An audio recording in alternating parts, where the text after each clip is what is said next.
Favorite Guruji scenarios and stories was 2006. I was taking both of my kids to India for the first time. My daughter was 10 months and my son was 2. The morning we left, I was practicing right in this room, and my hip was, something happened and it just felt really strange, not so good. Now granted, I had 2 babies, my body was in a different place, you know, things were going on, and I had a monumental trip in front of myself. So we left Vancouver in a snowstorm late.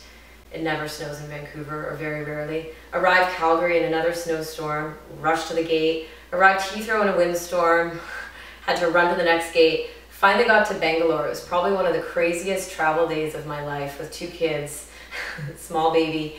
And by the time we got to Bangalore, my hip was just throbbing. In order to lift my leg, I had to manually use my hands to lift it.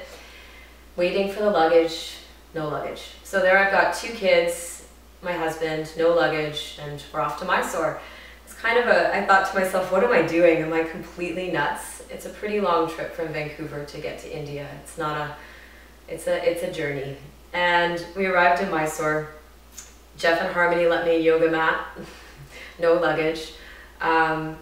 I practiced in Julian's boxer shorts with a long t-shirt, first day of practice. I cried a bit because the whole experience was a bit intense. But by the time I showed up, I could do my practice, I could fake it, but my hip was literally, like I couldn't lift up my leg, I had to lift it.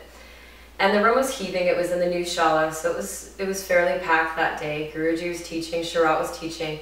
I got to hand to big toe, and again I could fake it. I was in pain and discomfort, but I could do the poses, I could kind of check them off.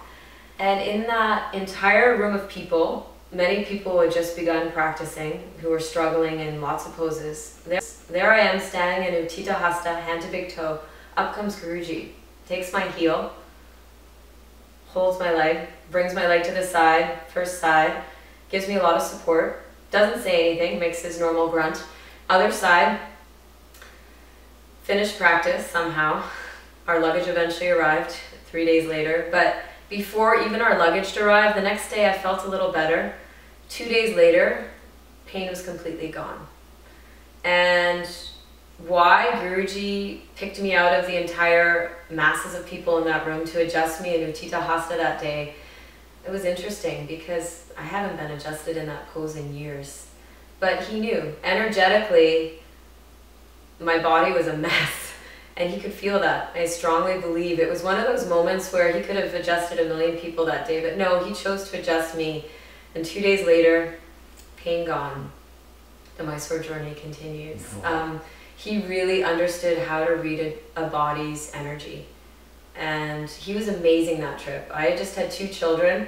I received my first adjusting Kapotasana ever from him on that trip. And I had been doing intermediate for probably 10 years at that point.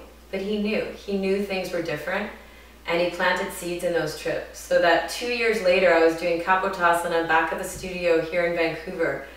And what he was trying to get me to do that 2 year prior in Mysore on that trip, finally, it happened.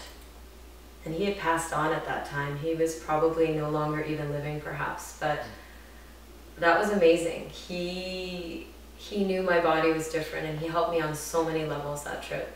Saraswati too, Sharat, they were right on top of me in so many poses. In Karandavasana, everyone was waiting. I don't think I ever had to wait.